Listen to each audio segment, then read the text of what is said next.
नमस्कार दोस्तों। क्या आपको गले में लगातार खराश रहती है? ऐसा लगता है कि बलगम आपके गले में लगातार है और आपके समय खांसी आपकी बहुत बढ़ जाती है। आप लगातार बलगम को निगलने का प्रयास करते रहते हैं। यदि ऐसा है तो आपको पोस्ट नेजल ड्रिप की समस्या है। यह बहुत ही कॉमन हेल्थ प्रॉब्लम है जो अधिकांश लोगों को प्रभावित करती है और ये किसी भी एज ग्रुप में आपको प्रभावित कर सकती है। यदि समय पर इसका इलाज न किया जाए तो श्वास एवं फेफड़े संबंधी गंभीर समस्याओं को ये जन्म दे सकती है। तो मैं डॉक्टर सीपी साक्या आपका बहुत बहुत स्वागत करता हूं मेरे यूट्यूब चैनल में। आज हम पीएनडी की समस्या यानी कि पोस्ट नजल ड्रिप की समस्या को गहराई से समझेंगे कि पोस्ट नजल ड्रिप क्या होता है, इसमें कौन कौन से लक्षण डेवलप होते हैं, इसके क्या कारण हैं, इसका ट्रीटमेंट क्या हो, यानी कि वो कौन कौन सी होम्योपैथिक मेडिसिन हैं जिनकी प्रॉपर सेवन से इस समस्या को हम जड़ से ठीक कर सकते हैं और वो भी बिना किसी साइड इफेक्ट के। और इसके बचाव सावधानी पक्ष पर भी हम बात करेंगे। तो दोस्तों ये वीडियो आपके लिए बहुत ही यूजफुल एंड इन्फॉर्मेटिव साबित होने वाला है, इसे आप अंत तक जरूर देखें और अपने दोस्तों को इसको शेयर करें, अपने रिलेटिव को शेयर करें और साथ ही यूट्यूब चैनल आप सब्सक्राइब कर लें, बेल आइकन प्रेस कर दें ताकि आपके स्वास्थ्य से जुड़े विषयों पर महत्वपूर्ण जानकारी आपको लगातार मिलती रहे। तो चलिए शुरू करते हैं। पोस्ट नेजल ड्रिप, जिसे कि अपर एयरवे कफ सिंड्रोम भी कहते हैं, यह एक ऐसी स्थिति है जिसमें कि आपकी नेजल म्यूकोसा बहुत ज्यादा म्यूकस का प्रोडक्शन करने लगती है किन्हीं कारणों से। और ये जो एक्स्ट्रा जो बहुत अतिरिक्त जो म्यूकस है ये आपके नेजल पैसेज के नाक मार्ग के पिछले भाग में कलेक्ट होता है और वहां से धीरे धीरे आपके गले में टपकता रहता है। इस समस्या को ये पोस्ट नेजल ड्रिप कहते हैं, जैसा कि नाम से ही स्पष्ट है। सामान्य तौर पर बहुत थोड़ी मात्रा में म्यूकस लगातार प्रोड्यूस होता है और ये जो म्यूकस है वो आपके पूरे नेजल पैसेज को नम रखता है, यानी कि ड्राइनेस से आपको बचाता है। इसके साथ में जो भी आपके इन्फेक्शियस एजेंट है लाइक बैक्टीरिया, वायरस, फंगस, इनको ट्रैप करता है और म्यूकस के थ्रू ये बाहर निकल जाते हैं। इससे आप डीप इन्फेक्शन से बच जाते हैं, लाइक आपका लंग्स के इन्फेक्शन हो उससे आप बच जाते हैं। साथ में जो पॉल्यूटेंट्स हैं, जो प्रदूषण कारक हैं, उनको भी ये ट्रैप करके आपको हानिकारक इफेक्ट से बचाता है। लेकिन समस्या तब उत्पन्न होती है जब किन्हीं कारणों से, लाइक जैसे कोल्ड एलर्जी है या आपको एलर्जिक राइनाइटिस है, आपको गर्भावस्था के दौरान इस टाइप के सिम्टम्स, म्यूकस ज़्यादा प्रोडक्शन होने लगा है, या दवाइयों के कोई साइड इफेक्ट हैं, या आपके साइनस में कोई इन्फेक्शन है, इस टाइप का कोई भी कारण होता है, उसके कारण जब म्यूकस का प्रोडक्शन बहुत ज़्यादा बढ़ जाता है तो जो अत्यधिक मात्रा में जो म्यूकस प्रोड्यूस होता है वो बलगम के रूप में आपके गले में पहुंचता रहता है और आपको खांसी प्रोड्यूस करता है। इस समस्या को पोस्ट नेजल ड्रिप कहते हैं। यदि हम लक्षणों की बात करें तो जिस व्यक्ति को भी ये समस्या होती है, पोस्ट नेजल नेजल ड्रिप की समस्या होती है, तो चूंकि म्यूकस का प्रोडक्शन बहुत ज्यादा होता है तो बलगम उसके गले में लगातार उतरता रहता है। वो बार बार गले को साफ करने का प्रयास करता है, लाइक जैसे इस टाइप से वो करेगा, उसको बार बार निगलने का प्रयास करेगा, उसको गले में कुछ लंप सा महसूस होगा और कई बार गले में टिकलिंग सेंसेशन होगी, बहुत ही खुजली इस टाइप की सेंसेशन होगी और बलगम चिपकने के कारण लगातार खांसी आती है। रात के समय खांसी बहुत ज्यादा बढ़ जाती है। जब वो व्यक्ति ज्यादा बलगम अगर निगल लेता है तो उस कंडीशन में नोजिया, वॉमिटिंग हो सकता है, मतली आ सकती है और उसको वॉमिटिंग हो सकती है, उल्टी हो सकती है। इसके साथ में आप देखते हैं कि जो आवाज का सुरीलापन है वो खत्म हो जाता है, आवाज कर्कश हो जाती है और पीएनडी के कारण कई बार आपको बदबूदार सांस की समस्या से भी आपको जूझना पड़ता है, हेलिटोसिस इसे कहते हैं। तो इस टाइप के सिम्टम्स आपको डेवलप होने लगते हैं। यदि हम कारणों की बात करें तो जो भी कारण के कारण यदि म्यूकस का प्रोडक्शन बहुत बढ़ जाता है वो सभी कारण इसके लिए जिम्मेदार होते हैं। जैसे कि आपको नेजल एलर्जी यानी कि एलर्जिक राइनाइटिस, तो आपकी नेजल म्यूकोसा जब बहुत ज़्यादा सेंसिटिव है, हाइपर रिएक्ट करती है एलर्जेंस के प्रति में, तो जरा भी उसको डस्ट या पॉलन से या कोई भी पॉल्यूटेंट्स उसके अंदर जाता है तो बहुत ज़्यादा म्यूकस का प्रोडक्शन बढ़ जाता है। यही जो एक्सेस म्यूकस का प्रोडक्शन आपको पीएनडी की समस्या की ओर लेके जाता है। तो इसका कारण नेजल एलर्जी या एलर्जिक राइनाइटिस। नेक्स्ट कारण की बात करें तो है डेविएटेड सेप्टम। हमारी जो नाक होती है उसमें दो नथुने होते हैं, नॉस्ट्रल्स होते हैं, उसको बीच में डिवाइड एक दीवार होती है, वो कार्टिलेज की दीवार होती है। जब ये जो सेप्टम है, जो दीवार है, जब एक साइड में ज्यादा झुका हुआ होता है, इनकी डेविएट कर जाता है एक साइड में, तो उस नेजल पैसेज में, उस नथुने में क्या होता है कि स्पेस काफी कम हो जाता है, वो बहुत तो सकरा हो जाता है और नेजल पैसेज छोटा होने से जो म्यूकस को निकलने का ड्रेनेज का जो सिस्टम है वो जब नहीं बन पाता है तो उसके कारण भी पीएनडी की समस्या हो सकती है। नेक्स्ट है कोल्ड इन्वायरमेंट के कारण आपको कोल्ड एलर्जी हो सकती है, जिसकी वजह से म्यूकस का प्रोडक्शन बढ़ सकता है और आपको पीएनडी हो सकता है।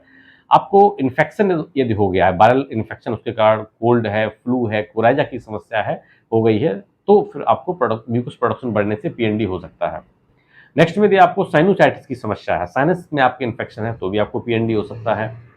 इसके साथ में कुछ स्वास्थ्य की कंडीशंस लाइक जैसे कि आपका GERD, gastro oesophageal reflux disease यदि आपको है, यानी कि आपको एसिडिटी बहुत हो रही है, बहुत ज़्यादा एसिड का प्रोडक्शन होता है, और जब वो आपके यानी कि गले तक आ जाता है तो उस कंडीशन में भी म्यूकस का प्रोडक्शन बढ़ जाता है और आपको पीएनडी हो सकता है।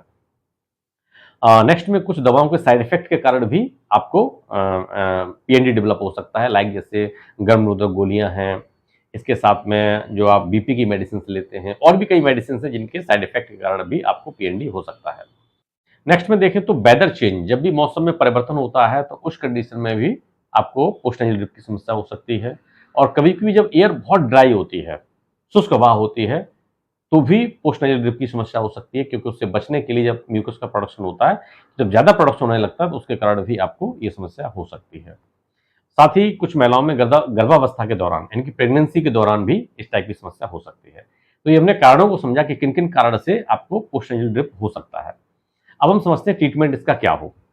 तो होम्योपैथी इसके लिए बहुत अच्छा ट्रीटमेंट अवेलेबल कराती है आपको। बहुत यानी कि होम्योपैथिक मेडिसिन बहुत हाईली इफेक्टिव है कफ और पोस्ट नेजल ड्रिप की समस्या के लिए।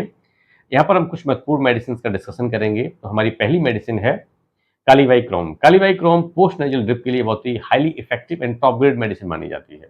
यदि आपको जो म्यूकस प्रोडक्ट प्रोड्यूस हो रहा है, यानी कि जो बलगम बन रहा है बहुत ज़्यादा थिक है, यानी कि गाढ़ा भी है, रॉपी यानी कि तार की तरह खिंचता है और एकदम चिपकने वाला म्यूकस है, इस टाइप का म्यूकस आपको लगातार खांसी क्रिएट कर रहा है, और आप देखते हैं कि मॉर्निंग के समय, सुबह के समय समस्या काफ़ी बढ़ जाती है, और खाना खाने के बाद आपको समस्या बढ़ती है, तो इसमें आपकी कालीवाईक्रोम बहुत अच्छा वर्क करेगी। आप 30 पोटेंसी से शुरुआत कर सकते हैं, तो सुबह दोपहर शाम 4-4 बूंदें आप क्लीन टंग पर लें, आपको निश्चित ही फायदा होगा। नेक्स्ट मेडिसिन है हिपरसल्फ। यदि आपको कोल्ड एक्सपोजर से, यानी कि जब भी आप ठंडी हवा के संपर्क में आते हैं, तो उसके कारण आपके अंदर म्यूकस का प्रोडक्शन बढ़ने लगता है और पीएनडी की समस्या आपको परेशान करती है। जब भी आप बहुत ज़्यादा ठंडी चीज़ें आप लेते हैं तो दिक्कत आपको बढ़ती है। तो इसमें हिपरसल्फ आपको काफ़ी हेल्प करेगी। इसको आप 30 पोटेंसी में आप इसको ले सकते हैं, सुबह दोपहर शाम 4-4 दिन में क्लीन टंग पर। नेक्स्ट मेडिसिन है आर्सेनिकम अल्बम। इसमें आप देखते हैं कि आपको लगातार हेल्थ को लेकर के एंजाइटी रहती है, आप हमेशा चिंतित रहते हैं अपनी हेल्थ को लेकर के, और आप देखते हैं कि आपको डस्ट से एलर्जी है, और जो भी छोटी-छोटी हैं चीज़ें उनसे आपको एलर्जी हो जाती है, आपको कोल्ड से एलर्जी है, और लगातार आप इसकी वजह से म्यूकस प्रोडक्शन हो रहा है, तो उस कंडीशन में आर्सेनिकम अल्बम आपकी काफ़ी हेल्प कर सकती है। तो इसको आप 30 पोटेंसी में आप सुबह दोपहर शाम आप ले सकते हैं। नेक्स्ट मेडिसिन है स्टिक्टा। स्टिक्टा भी यानी कि पोस्ट नेजल ड्रिप की बहुत अच्छी मेडिसिन मानी जाती है। जबकि आप देखते हैं कि रात के समय काफ़ी ड्राई कफ आपको महसूस होता है, खाँसी सूखी आपकी आती है, और सुबह वो कफ जो लूज हो जाता है, और आपको लगातार गले में टिकलिंग सेंसेशन रहती है, खुजलाहट यानी कि लगातार खुजली होती है, और खांसी उठती है बार बार, तो उस कंडीशन में भी स्टिक्टा बहुत अच्छा इफेक्ट देती है, और आपको 30 पोटेंसी में आप शुरुआत कर सकते हैं सुबह दोपहर शाम क्लीन टंग पर। नेक्स्ट मेडिसिन है हमारी रूमैक्स। रूमैक्स विशेष तौर पर जब आपकी खांसी जो है वो सूखी हो, ड्राई कफ की समस्या आपको ज़्यादा हो पीएनडी के साथ में, और आप देखते हैं कि रात के समय खांसी काफ़ी बढ़ती है, और इसके साथ में गले में काफ़ी यानी कि टिकलिंग सेंसेशन, खुजलाहट जैसी रहती है, आपको गले में सेंसेशन रहती है, और जब भी आप बात करते हैं तो उससे खांसी बढ़ने लगती है, आप अगर ठंडी हवा इनहेल करते हैं तो उससे दिक्कत बढ़ने लगती है। इस टाइप के सिम्टम्स हैं, तो आप रूमैक्स आप ले सकते हैं 30 पोटेंसी में, आपको निश्चित ही फायदा होगा। नेक्स्ट मेडिसिन हमारी मदर टिंचर फॉर्म में है। पहली मेडिसिन हमारी ब्लाटा ओरिएंटैलिस का मदर टिंचर क्यू फॉर्म में, और दूसरी स्पोंजिया मेडिसिन वो क्यू फॉर्म में, मदर टिंचर फॉर्म में। इनकी आप 10-10 बूंद आधे कप पानी में आप लें, और गुनगुना पानी हो, और उसमें आप जो है चाय की तरह धीमे सिप बाय सिप लें। आप देखेंगे कि आपके जो सिम्टम्स में उसमें लगातार सुधार हो रहा है, आप ठीक हो जाएंगे कुछ समय के बाद। तो ये हमने मेडिसिन को समझा। मैं ये कहना चाहूँगा इन मेडिसिन का सेवन आप किसी योग्य होम्योपैथिक डॉक्टर के अंडर गाइडेंस में ही करें, क्योंकि होम्योपैथी में मेडिसिन का जो डिसीजन है वो बहुत ही डिटेल केस टेकिंग और इंडिविजुअल सिम्टम्स के आधार पर किया जाता है। अब हम समझते हैं कि बचाव एवं सावधानी पक्ष को। तो इसमें आप अपना एलर्जी टेस्ट कराएं, और उसमें जिन जिन चीज़ों से आपको एलर्जी है उन चीज़ों से आप अपना बचाव करें। साथ ही इम्यूनिटी को स्ट्रॉन्ग करने के लिए आप हेल्दी डाइट लें, आप स्वस्थ जीवन शैली जिएं, योगा करें, मेडिटेशन करें, एक्सरसाइज करें, खूब पानी पिएं और रिलैक्स रहें। आशा करता हूँ ये वीडियो आपके लिए बहुत ही लाभदायक सिद्ध होगा। वीडियो अच्छा लगा तो वीडियो को लाइक करें, कमेंट करें, शेयर करें अपने दोस्तों के साथ, फैमिली मेंबर्स के साथ, रिलेटिव्स के साथ में। और मेरे से जुड़े रहने के लिए और महत्वपूर्ण जानकारी लगातार आप तक पहुंचती रहे, इसके लिए आप यूट्यूब चैनल सब्सक्राइब कर लें, बेल आइकन प्रेस कर दें। फिर मिलता हूं नेक्स्ट वीडियो में, तब तक के लिए बहुत बहुत धन्यवाद। Thank you so much.